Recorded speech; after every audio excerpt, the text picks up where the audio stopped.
Dance around the pot, James, and don't spare the horses.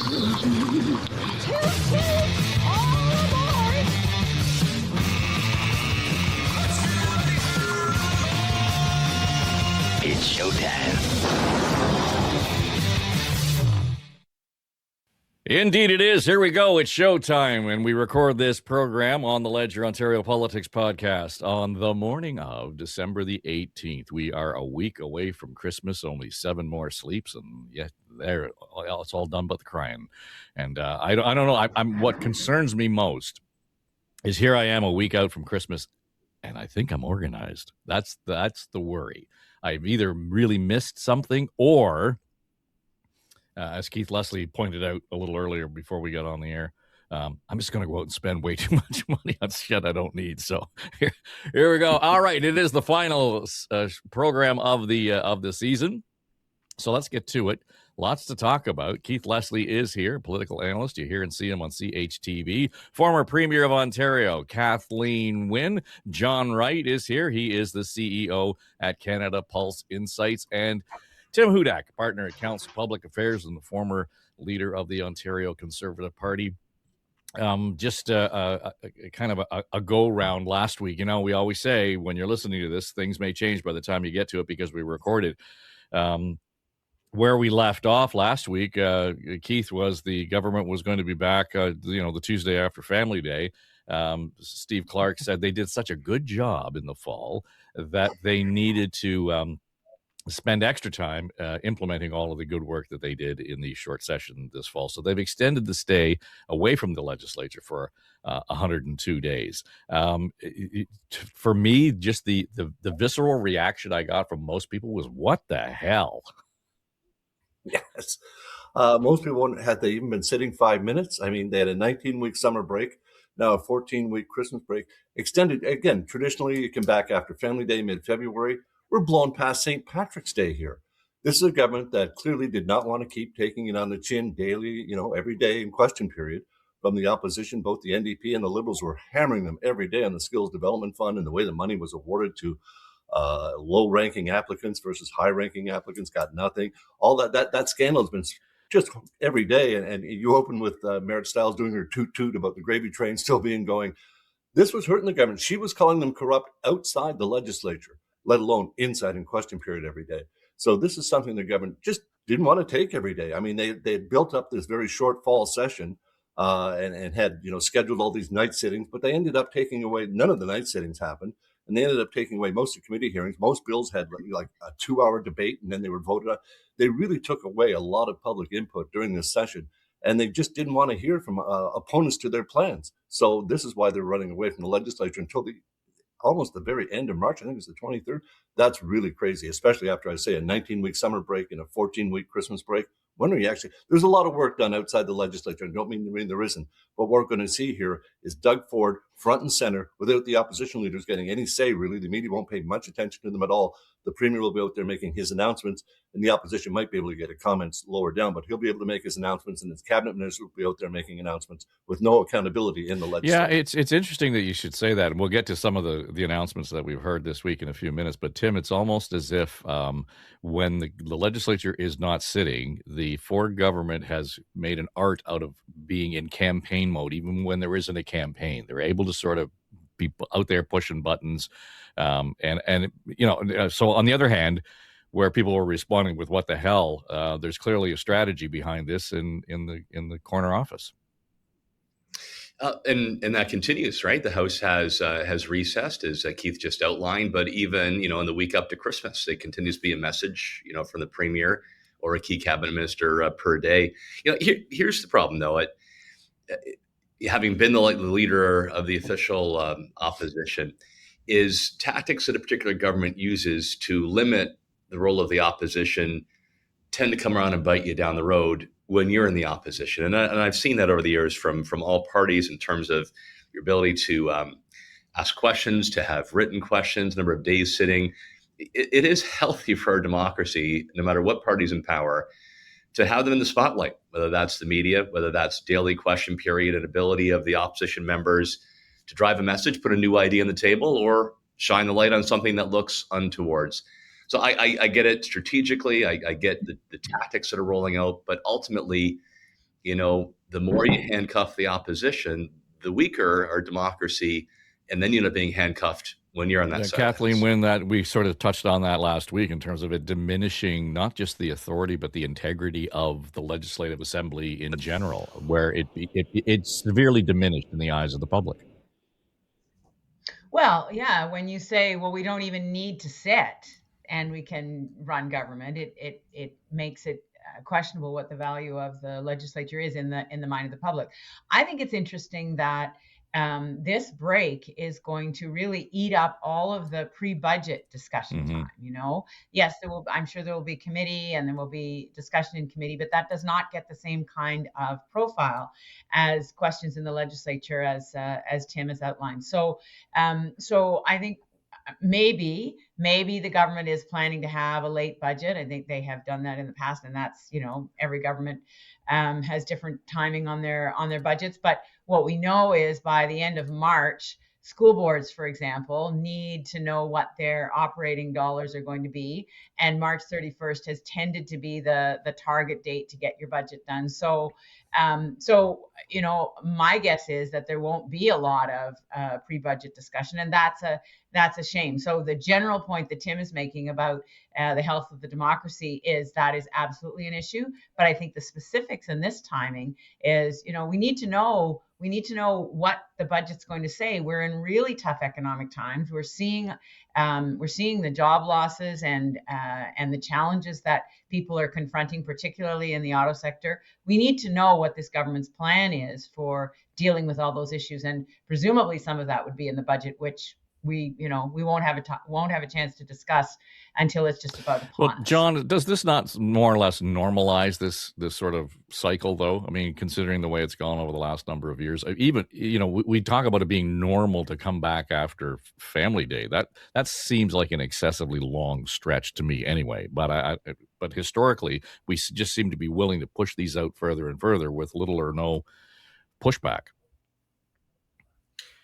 Well, a lot of it has to do with the political circumstance at the time, right? I mean, the government has just gone through a fire hose of criticism on the skills funding issue, and so they want to stay out of the legislature as much as they can.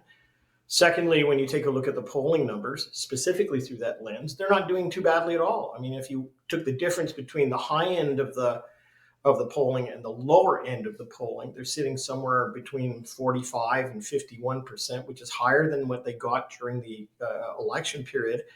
They have a lame Liberal Party, which is sitting at roughly where they were, and the NDP, despite the fact that they've hearkened on some numbers and some issues with respect to the Skills Development Fund and some of the other things, that really haven't made up a whole lot of ground there. So they don't really have a real concern. There isn't an election for years to come.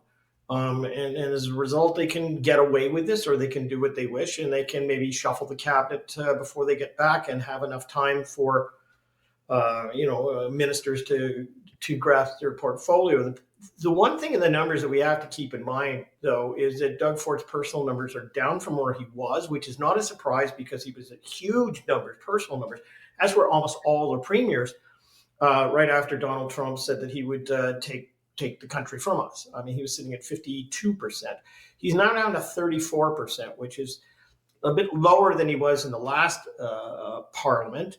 But he's also out creating a series of issues and showing a lot of face time. And as I go on the record last time, I think it's important for leaders to kind of take a break. And I think it's important that the government just kind of settle down from a tactical point of view. So while I can agree with my colleagues that democracy needs to be, enhanced in as many ways as possible, and there should be engagement, especially for the parties themselves, from a tactical point of view in the government, they have no consequence at the moment. They have to be careful about the premier's own stature, which is now second last ranked in the entire country and flirting with where Mr. Legault is in Quebec. I think he needs some branding attention going into the new year and to reset. But right now, I don't think the government's hurting at the moment from any of this punting it down the road. Well, we've all kind of touched on the Skills Development Fund, and that's sort of been the sticky issue, Keith, over the last 3 months or so. And, based on what we've all just said and we heard from John in terms of, strategically, tactically, where the government is, that's one thing, and whether or not this is going to stick to anybody. But the story that really struck me this week was the Trillium's reporting on the Keel having been under the OPP investigation based on the audits that were done. They pulled the pin on the mental health support services that they were providing almost immediately. There's no reaction from the government on that, and I would hazard to say that they can't do anything about it because, if the OPP is involved, the OPP is involved. They can't give money. But that, to me, is the real tragedy in the story. It's not about the scandal anymore. There are a lot of people who were left hanging as a result of what went on there and those funds being withdrawn. And now, here we go. And Christmas often is the time where if you've got mental health challenges, Christmas can be one of the most difficult times of the year. These are people who are often referred to as clients, but they're patients. And they've just basically been cut off mid-treatment for an awful lot of them. I have a friend who does this sort of counseling in person, and some have now done it on Zoom calls, of course, because that's how some people prefer to have it these days. But there is a real mental health crisis going on in Ontario, and to have the funding cut out, as you say, the government can't keep giving funding to a corporation that's under investigation by the OPP because of a faulty audit or an audit that raised a lot of issues. But we can't also just leave patients cut midstream. It's just so, it seems so inhuman. I don't think anyone actually thought of the consequences of that immediately in government. They just, we got to stop giving them money. The police are investigating this. But the people caught in the middle of this, the people that need support, and as you rightly point out, Dave, the next 7 days up to Christmas and even beyond can be really, really difficult for a lot of people facing mental challenges. They need some support. And to have that support literally just cut off overnight would be a shock to some and damaging to many, I would think. It's going to hurt some people. They're going to have to turn somewhere else to reach out. And, they probably can't afford to do that. They probably can't get booking times. We all know what it's like, especially if there's insurance companies involved, to appointment with any sort of provider before the end of the year when your entitlements are going to run out. So I think it's a really disastrous unintended consequence of cutting the money off from this company to leave these patients just dangling in midair without some backup or at least some lineup. Here's some other consultations or some guidance we can get for you. Yeah, Kathleen, it would be easy to look at that and say, see what you did. And but I would hazard to say it might not be the smartest thing to weaponize this in terms of a political strategy. Absolutely.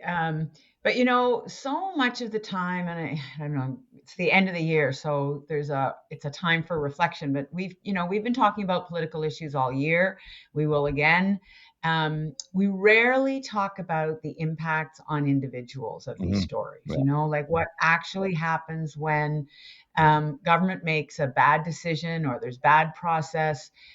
Who gets hurt? Not the people sitting in the legislature, not the people sitting in government, not even the people sitting, in this business in the CEO's chair, but the people who are served by these organizations. And,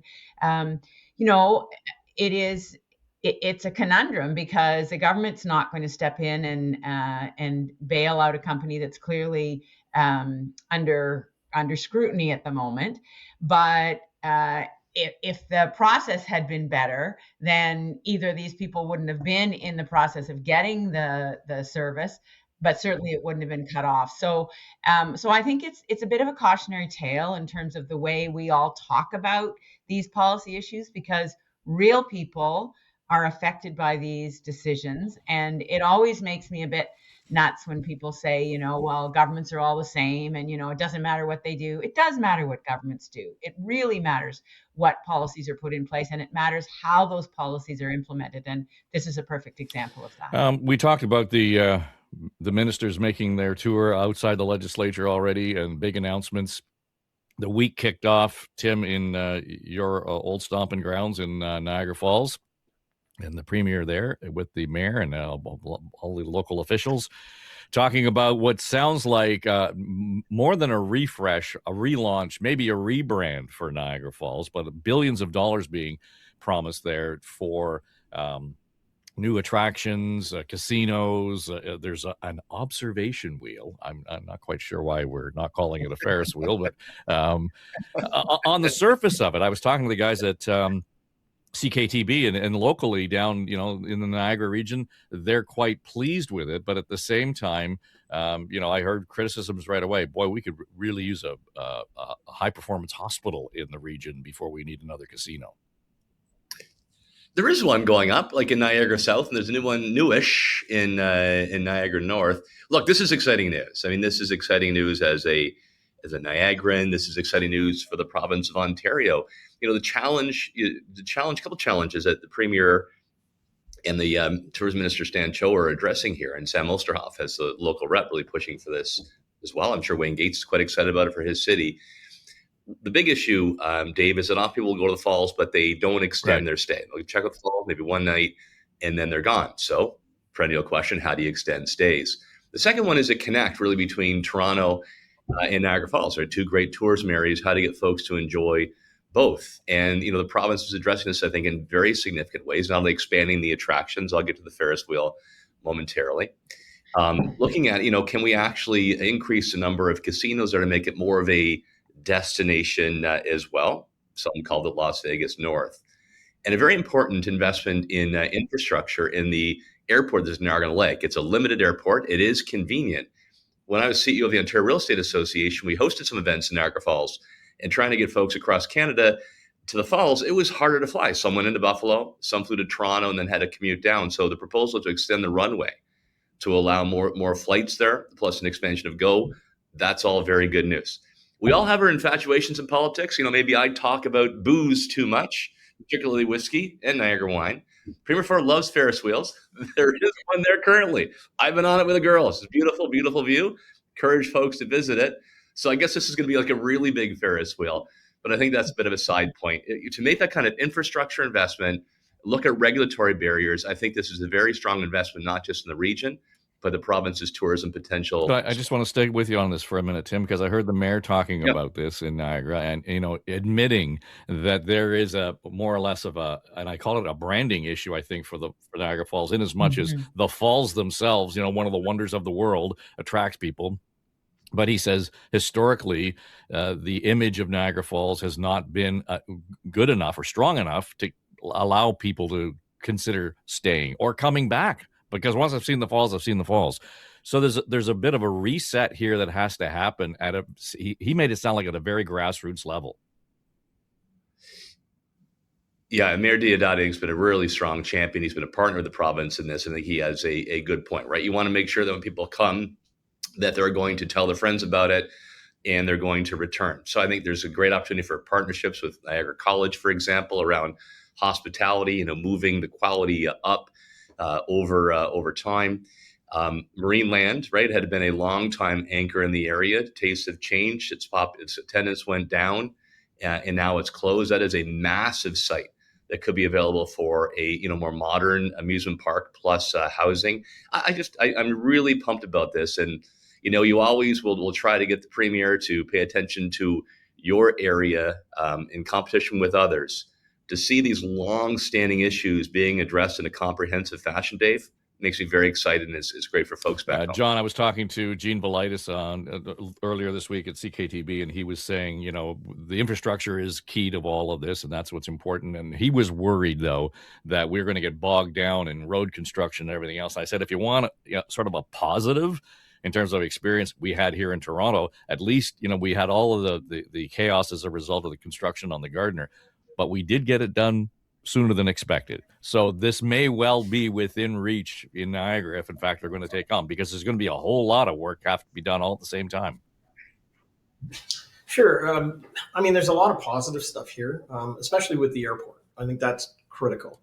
And it comes at a time when all levels of government are willing to invest in local areas because of what's happened with tourism going south of the border, now staying here, interprovincial trade barriers following, trying to attract domestic consumption. There's all of these conditions that are here.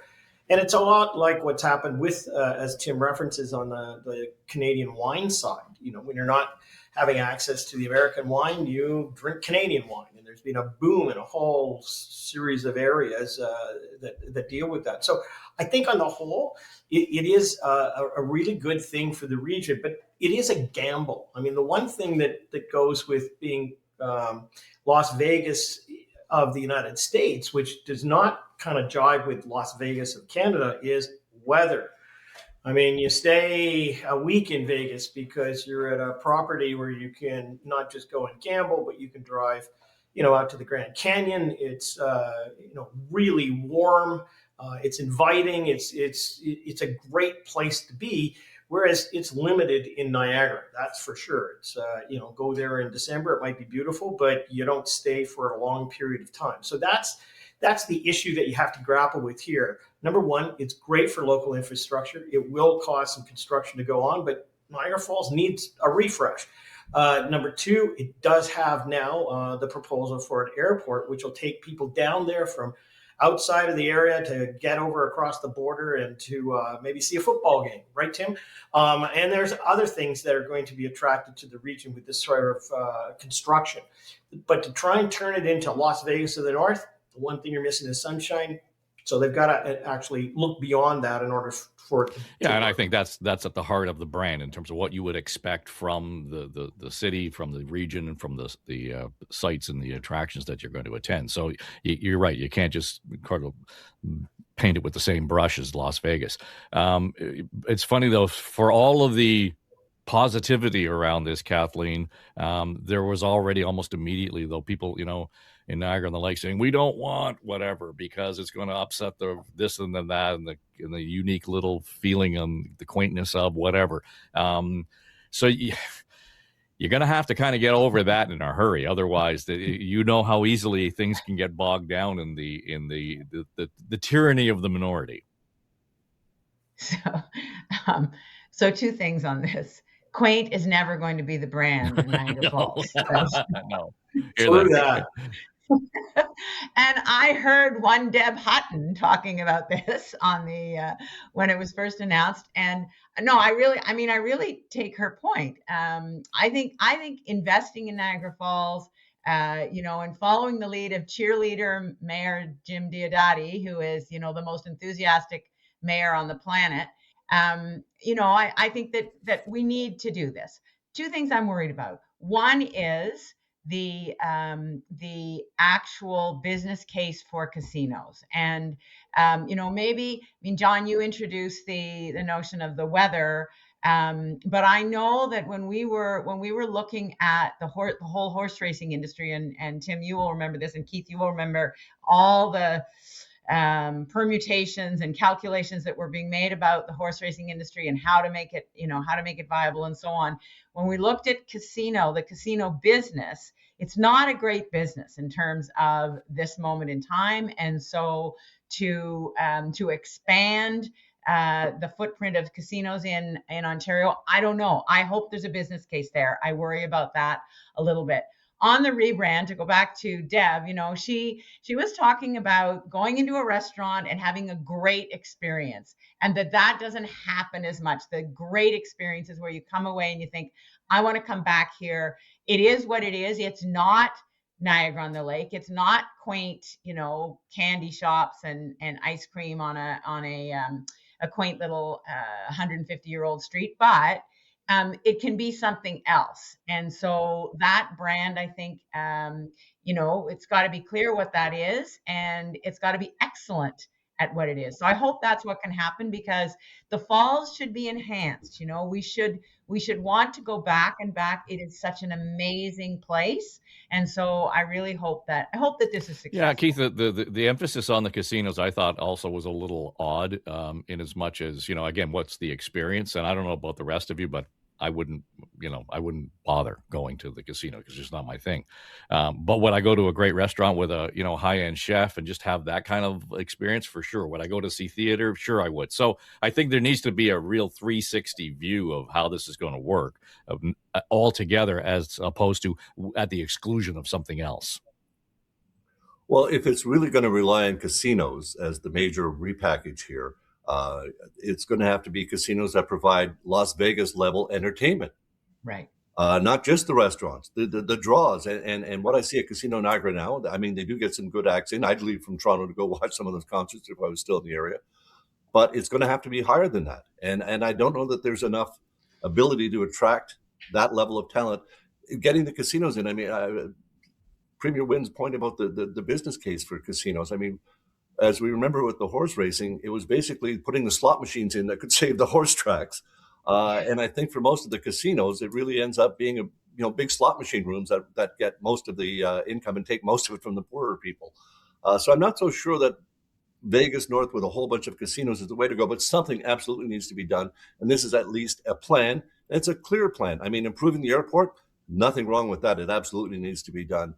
I still am old enough to remember when Niagara Falls was referred to as the honeymoon capital. And that meant, of course, if you went in the winter, it was fine. They were going to stay in the room anyway. They didn't need outside attractions, apparently. Those days are gone. And I don't think it's a Ferris wheel. I think it's a concept. I know Premier Ford loves Ferris wheels, but I think it's the London Eye concept, right, where you get a big pod of people that go up and around, and it's much, much higher. And I think that would, again, be a big attraction. It would absolutely draw people. And the concern for people at Niagara on the Lake is that they won't be able to get $500 a night for their hotel room. So to heck with them. I mean, they're never going to be, they can be all the quaint they want to be, but they're damned expensive quaint. Let's see what we can do to bring in. Precious, very precious. Yes, exactly. Cost of quaint. Keith, the old romantic there, the old romantic. Can I tell a quick story here, Dave? Appreciate the Premier talked this, and Deb got me in trouble, I think, on the radio talking about her views on the hospitality. But it is a long-standing tradition, right? When there's a journey behind the falls, which originally started by you could actually go behind the falls for free, and then they charge you to get out from behind the falls. That's like Prince Edward Island. They charge you to get out. And another one. This is I think late 1800s. There's a significant recession, and so one of the tourism ideas they came up with, I think there's like 4 hotels at the time, was to actually get a boat, and they turned into a pirate ship. I guess pirate ships are very much in vogue, and they put a bunch of animals on the ship that you could see beforehand, and then they set the ship to go over the falls with the animals on board, and they tried to figure out if some of the Canadian geese actually survived. The rest of the animals did not, except for Dave Trafford, one bear that was on board and broke out of his shackles, jumped off the boat, and swam to shore to attack the tourists for wanting to. So it's a long history. So is that the roots of Marineland then, Tim? Oh God! Oh man! But there is a long-standing history there, and I think we know that. Yeah, indeed. Things just don't cut. Well, I'll be curious to see how quickly it goes, because again, listening to the mayor, this isn't something that was just kind of, on the back of a napkin. They've been talking about this for some time in terms of preparations, and so it'll be critical in terms of, moving this forward with everything else that's going on, the focus on infrastructure, certainly on tourism, just generally in this country. And with that, of course, when the Premier's making his announcement, made it fairly clear this week that he is not going to Florida anytime soon. It's going to be the first time I'm not going to Florida. But I talked to so many people. Don't let this guy, Trump, determine and ruin your life and everything. That's my personal choice. Maybe some families have gone to Florida their whole lives. Go to Florida. That's great. But I encourage you to stay here and support local tourism. But you can't let the one tyrant change our lives, right? You just can't let it happen. I'm doing it out of my own personal choice because I just can't do it. But don't let this guy change your lives. If you go down and you see, maybe their grandparents are down there. Maybe they're somewhere else. So we'll get through this. But they're hurting down there right now. They're hurting down there right now, and he was referring to just generally speaking the United States, but certainly Governor DeSantis took issue with it and posted it on Twitter to say, we're doing just fine. Florida breaks its own record again, 34.4 million visitors in the second quarter of 2025. I did a little bit of digging. You didn't have to dig very far to find out that the majority of the tourism in Florida, John, is domestic. So, the drop in Canadian tourism is going to take a bite, and it's symbolic. But Yeah, but you gotta really dig on that. Can you imagine a politician putting a number up that might be yeah, really, questionable? yeah, I mean, if you start to dig into it, yes, domestic tourism in Florida holds, but what what the Florida state did was pivot and head to Europe with their advertising dollars. So they're up 11% from Europe during that quarter. They also had an outreach campaign to Brazil, so they brought in people there. And so when you look at the year, overall, it's flat. They've taken and replaced the Canadians for a period of time and made it flat. But the second quarter was highest, and that was because the Canadians weren't there and they brought in a whole bunch of other people. The real test is not the fact that we've got close to 14, 15% down going across to Florida during the regular year, but on the average. But if you look into the first quarter, that's when the snowbirds are there. That is down last year 20 to 25%. The question is whether or not it's even going to be higher now. So they may be getting Europe on in the second quarter, but they're not still getting Canadians. You look at Vegas. I as most of you know, I mean, I'm in a family where I've got Formula One fanatics here. And so we went to the first evening run of Formula One in Vegas 3 years ago, and with a lot of Canadians. So that was 365,000 people ended up in Vegas for that event. The next year, it was down to 360,000 for its second event. So, it lost its novelty. And you would expect that third year, this year, 180,000. So that's almost 50% less. All the Canadians basically stayed away. Their tourism is down 33 to 40%. They've lost $5 billion. Hey, look at Niagara Falls. And so, you have to put this in a relative context. So, I mean, Governor DeSantis is going to try and make good that this is great for them, and good on them from pivoting, just like Canada's pivoting elsewhere. But it'll be the first quarter of this coming year where everybody takes a look and sees whether or not the Canadians are going to be there, because they're certainly not in the eastern coast, they're certainly not in the western coast, they're not in the middle part. But again, with the premier, I thought it was prudent. It's kind of like, what, he's going to take the example and stay home. I know now people are not going to, like, anecdotally, people are not going to the States, not because of Mr. Trump, but from what they see from ICE.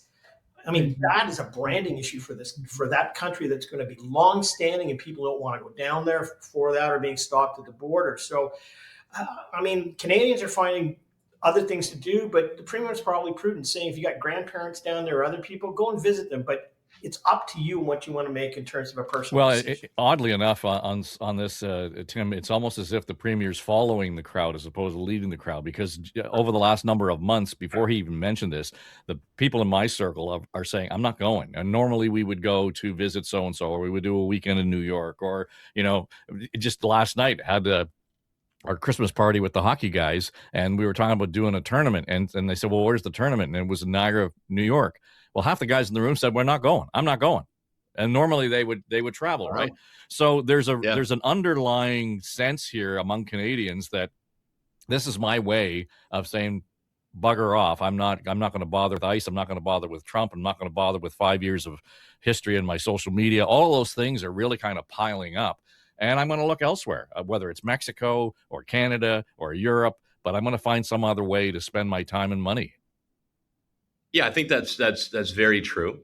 I think there's a secondary impact. There's a stigma as well that, well, what are my neighbors or, my fellow panelists going to say if they find out I went to the States? I have a couple of friends that are going to the States with family, right? Long time, Disney trip and stuff like that. And that's fine, but they don't tell anybody. So the names will not be on the Ledge podcast of who are daring to go visit Mickey Mouse in this political climate. Well, it won't be crowded. But it won't be crowded. There you go. But to your point, I don't think it's the premier following public opinion. I think this is his genuine reaction. I know this from him. I remember talking to him, while he's in Florida. It's been a special place for his family and a special place, for his kids. He's a fondness for Americans, with the exception of the Orange Man in the White House. So I think this is his from the gut, genuine reaction. And what I appreciate, because there's a sort of a common sense tone that the premier can hit very effectively. And he's not judging, he's not lecturing, but he's giving his own example here. And I just think it's true and genuine. I forgot one point on the tourism in Niagara Falls, by the way. One of the reasons this is here is very much one of those files that's been anointed by the premier. I know from talking to the current tourism minister and previous ones, there was a big push by the premier, and eventually got fed up with the existing casinos, protecting their monopoly, and said, let's just make this happen. Yeah, well, and I didn't mean to suggest that the premier was sort of following the polls on this, Keith. What I'm suggesting is that I heard this way out before the premier actually stood up, and so he is actually articulating what I'm hearing just generally among Canadians. Well, the question that was put to him by CHCH producer Randy Rath was, there's been an organic boycott, basically, amongst Canadians of traveling in the United States. And that was the premise of the question put to the premier. That's when he said, well, I'm personally not going to go. But again, I thought, and I agree with Tim completely, he was bang on by saying, if it's your tradition, if you have a condo in Florida, the grandparents are there, you have a family tradition of doing that, do what you feel you're comfortable with. And, go see them if that's what you do every year. Go to Disneyland if you've already booked that trip. But for the most part, I don't think we need to be afraid of naming names and saying who's going to the United States. You don't have to justify your travel to these places. I think that's a bit extreme. I think that's where, they talk about the left cancel culture and all that crap. I think that falls right into that category. It's a personal decision. There may be all sorts of reasons for it. But I did note, and to John's point about the Vegas tourism, the Air Canada passengers into Vegas are down 33%. That's a huge, huge hit. So they might be making up some domestically and advertising in Europe and, South America, but the Canadians aren't coming. And I think that's a huge, huge issue for them. And again, as much as it's Trump, I agree. It's ICE. Give me 5 years of your social media accounts. Now, whether they're willing to watch all these back episodes of On the Ledge, I'm not sure. But there might be a few of my tweets. I don't know what I don't think I went crazy, but who knows? And who knows where the judgment line is there? And do they really have time to do that? I mean, how is this going to actually work just practically? I don't see how it works, but it does, I think, give Canadians a chance to just say, you know what? Let's put our vacation money somewhere else this year. Well, I guess it gets at what we have been talking about for almost a year now, Kathleen, and that is this cultural reset in our relationship with the Americans, and whether it's, visiting, whether it's how we do business, whether it's expectations around what we can expect from Americans vis-a-vis our, security and so on. So it's a small part of it, but it's one of those kitchen table decisions that really kind of punctuates, I think, the situation. Yeah, and I think it's it makes people sad. It makes me sad. I have a sister in Boston, and my other sister and I have gone down in the past, and every time I thought about doing it this year, I just thought I'm not sure I want to do it. And certainly for Jane and me to travel, it's going back to the future, because when Jane and I were first together in the early 90s, when we would go through an airport, we never went through the same line. We always went through separate lines. We didn't let on that we were a family, because we just didn't want the hassle. We're from a generation where women would be turned back at the border if they were going to the Michigan Women's Music Festival, and we're back in that time now. I'm not going to go across the border as Jane's spouse. We would go in separate lines, and so there's a risk factor that I'm just not interested in dealing with. But I thought the premier's I thought his press conference or his answer was kind of a masterclass in playing both sides of the fence, which is what he has to do, because there are people who need to go for family reasons. There are people who want to go, and that's up to them. But he's leading by example. So I thought he did what he needed. So all the conversation last week was, why aren't you selling off the $80 million worth of U.S.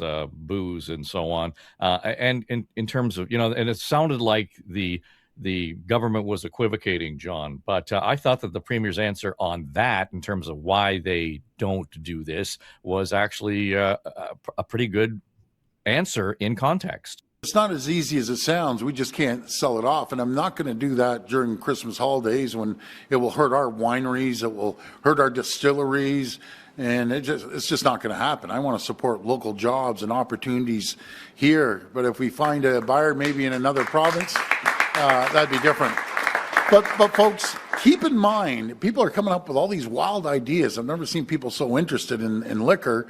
But guys, this is the LCBO's money. It's no one else's. In return, it's Ontario's money. So it's the taxpayers' money that own LCBO. And if we can get rid of it out of province somewhere, we will. But I'm not going to hurt the wineries here or the distilleries or anyone else. So go out there, buy Ontario booze, no matter if it's wine, whiskey, vodka, whatever is made here, and support the local industry. That's a good, I think, actually, for me, that was, that's not a bad answer. John?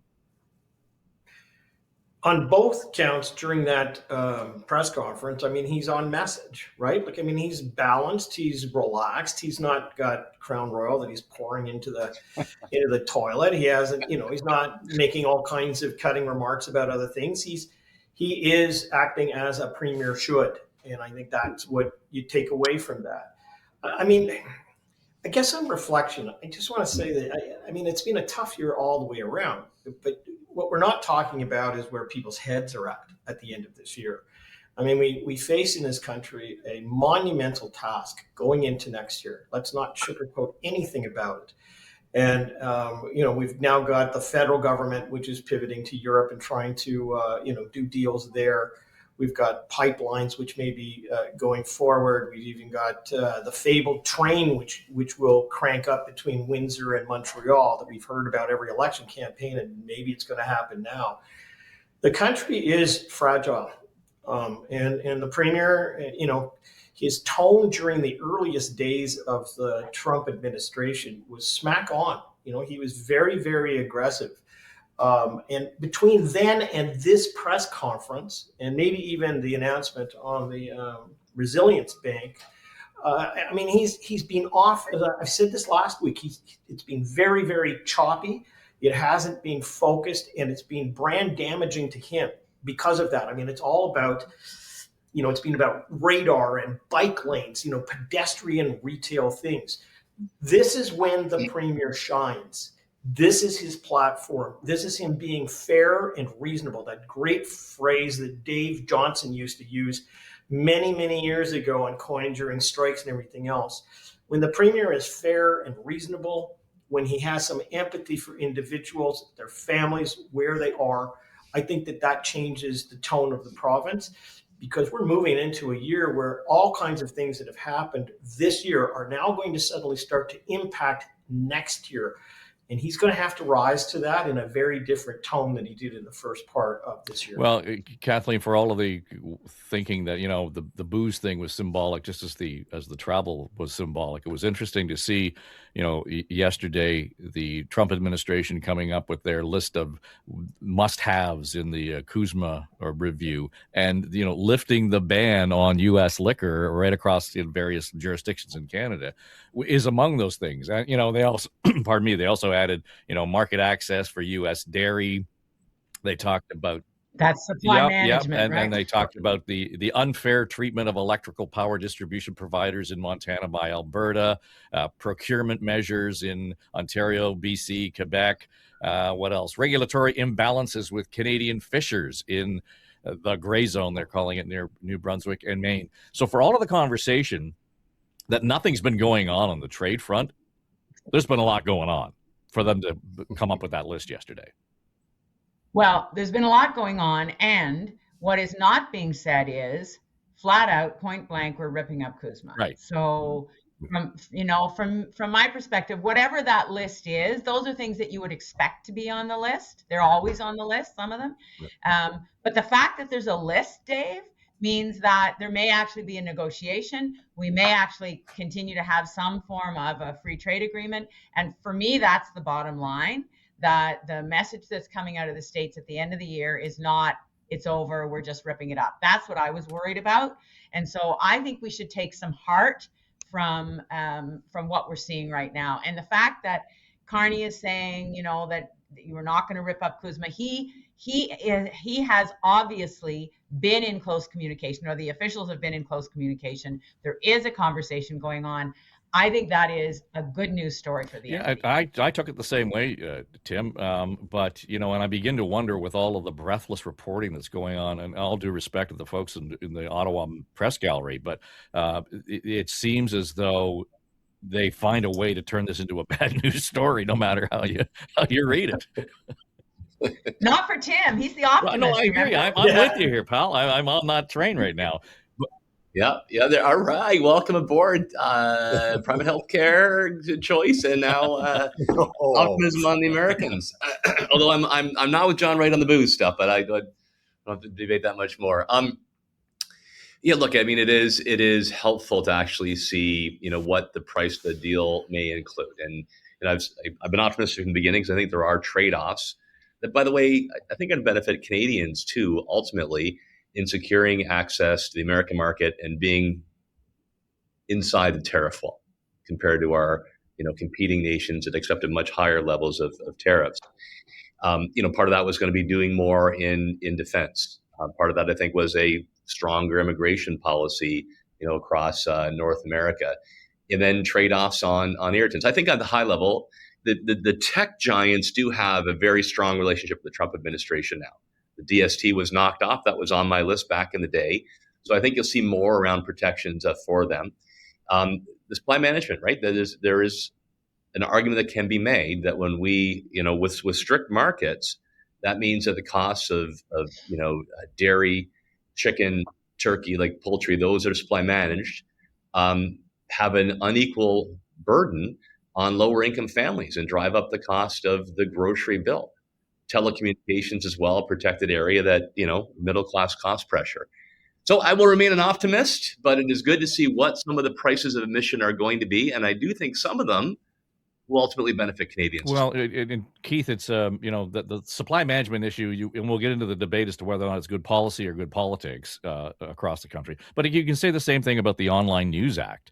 I mean, that was government getting in its own way, the CRTC just bulldozing local news. So for me, I'm all for waving the flag and saying get rid of that as well. But my point being that there are things on this list that wouldn't necessarily be as painful as we should otherwise think. No, but some are, and lobster's one, okay? Hands off our lobster. So supply management, talk to Quebec. Exactly. Anyway. I happen to live next door to a dairy farm, but, supply management is something that, is crucial to a lot of farmers. But the way it's been set up and the way it's administered at this point in time, maybe it does need changing. I know the Trump himself likes to talk about that. I think it's like 438% tariff that gets slapped on a certain dairy. They've never come anywhere near reaching that amount coming into Canada. So it's never it's never been imposed. If these are things that can be dealt with without completely dismantling supply management, good. But, the Premier Wynne's right. It's Quebec that's going to be your major issue on that one. But Trump is clearly coming after it. I think, as I say, the lobster's important. But I think as well, we know we want to open up our liquor stores to American booze. I mean, we can't get bourbon, for goodness sakes. And I know Tim isn't the only person adversely affected by this. There's a real adversely. As soon as Nova Scotia, oh my! Sorry.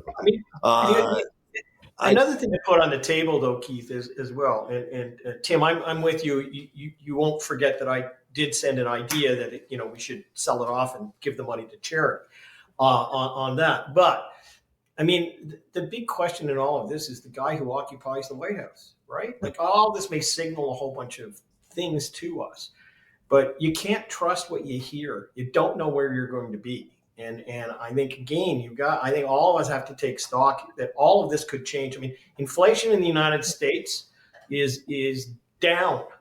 I mean, the numbers are out. It's at 2.7%. It didn't go down necessarily for certain core inflation pieces. But the president makes a speech one night touting his economic policies, and the next morning when the numbers come out, he goes, see, everything is working.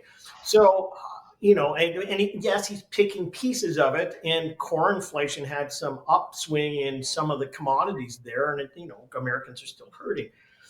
But I think that we're nowhere close to having any assurance that they won't just let the clock run out on the trade agreement that we have, and that this could all go, literally really south very quickly if the president just decides one morning that he's going to, do something very, very differently. Well, the new national security protocol describes us as a vassal Exactly. state. Like we're just something for the taking at this point if we don't go along with exactly what they want. So whether we're willing to get, cave in a whole lot of areas to get a CUSMA renegotiated, it might not make any difference in the end anyway, depending on what the man in orange decides. The tone in all of this, though, Tim, has been Canadians just generally are preferring the slow and steady because we're seeing some kind of we're holding our ground vis-a-vis the Prime Minister's approach to this. And if this is any indication, then clearly there have been conversations going on at a regular, serious level, and that's one thing. But as we move into January, the Conservatives are going to have to figure out how they're going to balance that off and actually create a credible opposition to that. And based on what I saw in the media over the weekend, interviews with Rosemary Barton and Vashi Kapelos, Pierre Poilievre just doesn't seem to understand what he's up against. And I think the one point was it might have been the worst performance by a political leader when he answered this question. Is this a problem of your leadership at this point? It's a problem of Mark Carney's leadership that after Canadians clearly rejected a costly Liberal majority because they knew it would mean higher grocery prices and higher food costs, he is trying to manipulate his way through backroom deals to get that majority. He's allowed to do this, though, right? Floor crossing is allowed. You've benefited from it in the past, but he's trying to take a costly majority that would drive up the cost of living and enrich Liberal elites, of course, but not through democratic means. My message to Mark Carney is that if you want a costly majority government to drive up taxes and deficits, then you have to go to the Canadian people and have them vote for it, not do it by dirty backroom deals. And that was just the opening salvo in that exchange with Barton. And again, the question was around the floor crossings, and I think we've debated that to death already, whether or not that was the right thing to do or not. But his tone and his approach to that, he knew what he was getting into with the CBC. I don't understand the posture there at all. Yeah, I don't know what I would say in that circumstance, right? Your focus his focus, and your focus would be at this point in time at securing your leadership. Late January, that's kind of all in, and then you can, pivot from there. I think talking about caucus stuff is kind of airing dirty laundry. And what do you say? I'm going to do better with my caucus. I just don't know if that's a come to Jesus moment. Maybe I'm he couldn't wrong. tell Vashi when she said, do you get a sense that there's any other problems? He says, I have no idea, but I'm paraphrasing.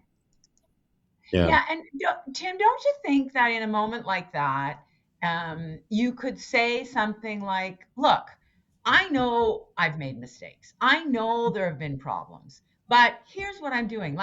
You got to in some way meet the questioner where she is and then move on, because otherwise you just leave yourself open for her to keep hammering back, which is exactly what happened. I think the way he answered those questions and the way he behaves reflects such a lack of self-reflection and self-awareness that, do I have Poilievre derangement syndrome? I'm maybe a little bit, but I find him incredibly difficult to listen to. I'm not alone in that. And I think that an interview like that just kind of reinforces, this guy, he's not even listening to her. He's not even trying to acknowledge that there needed to be change. He basically admitted he had learned nothing from his personal or party's loss in the last year by just answering questions about procedure and caucus. He's learned nothing from that. Anyone else who lost that big of a lead would, at least you say, have some reflective points. Well, I learned that the electorate is, more concerned about this issue or that, or you could have played it any number of ways, but he didn't. He just went on they're Carney trying to manipulate the system. What? It just seemed ridiculous and offensive that he was not actually listening or answering the questions. You know what? I was listening this week and I thought former cabinet minister James Moore, who I have a lot of respect for, I like listening to him, said something that was really, I think, cutting on all of this. And he said, what the Conservatives have lost in all of this is the belief that power is derived from a parliamentary majority as opposed to a movement, conservative movement. And you just see what happened to Danielle Smith. I mean, she no sooner gets a deal with Mark Carney on pipelines when they're calling for her head. I mean, he's staring down the barrel of going into a leadership review in the next month, and he's going to have to get as much support as possible. I think he was as much speaking to his base, who's going to be there. And there, you can talk all you want about the Ottawa bubble and all that sort of stuff. These people have just come from being in Danielle Smith's backyard, and there's a recall out for her. Yep. So that is where his head is at. But that's not to diminish exactly what James Morris said and what we've all seen in the numbers, and that is on a head-to-head basis, his popularity, personal popularity, regardless of where the vote would be today, is sitting around between 28 and 35%. Mark Carney's is up around 55%. Like the gap between the adult in the room and just what Premier Wynne just said, I'm tired of hearing from him. I want, a new mantra. But his focus is with, the next 40 days. It's not the next 3 years. I don't know whether he can recover at all from where he is right now, because Carney is showing that for a guy who's never been in politics before, he's pretty good at what he's doing, and he's holding the room at the moment. So I would suspect that February will be the test point for Poilievre to see whether or not, A, you've got another person that walks after that convention across, B, whether or not he can get caucus to buy into everything that he has been. But his focus has got to be, for him personally, the next 30 to 40 days as opposed to 3 or 4 days. That John came to my rescue on that, because I do puzzle over it. But if I try to put myself in his shoes, he's got that to win, solidly, and I think he will. I know when I talk to friends in the Conservative caucus, they are pro Poilievre, right? They think he's the best horse. Yeah, I wish we had won. They had a significant increase in vote in seats, and I'm not there.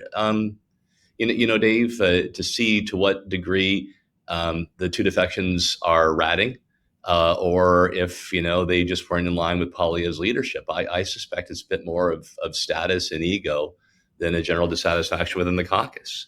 I think his fate ultimately is going to be tied. Does Prime Minister Carney get a deal with Trump and we move forward stronger? Or does he fail to do so and our economy weakens and costs continue to go up? I think that will be the main determinant. But boy, I think right now, if I were in those shoes, all focus would be on a solid win come late January and then move from there. But do you do that on the CBC, Tim? I probably would go on it. Sorry? Yeah.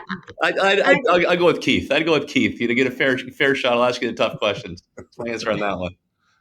Well, thanks. But Tim, the whole question though around the next 30 or 40 days in terms of the focus being that, isn't that sort of problematic in as much as what we have seen otherwise? There's a short-sightedness about what goes on there. There's a lack of awareness, a lack of self-awareness, or lack of learning from previous experiences, because at the end of the day, the caucus is likely to be the one that's going to pull the rug out from underneath them. Yeah, but I don't sense people are playing these stories, but I don't sense that there is the kind of caucus revolt or uneasiness like Joe Clark had to deal with. I just don't sense that happening, Dave. And he did all right? Nobody would have expected the scenario where President Trump would rise up and tell you to make Canada the 51st state and go on the attack. And then, Mark Carney had the resume that connected with a certain group. And John talked about this more of, Ontarians and Quebecers that moved.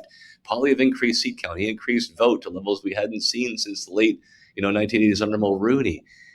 There's definitely room for improvement. Kathleen talked about this as well. Deb is the same, right? Particularly with women.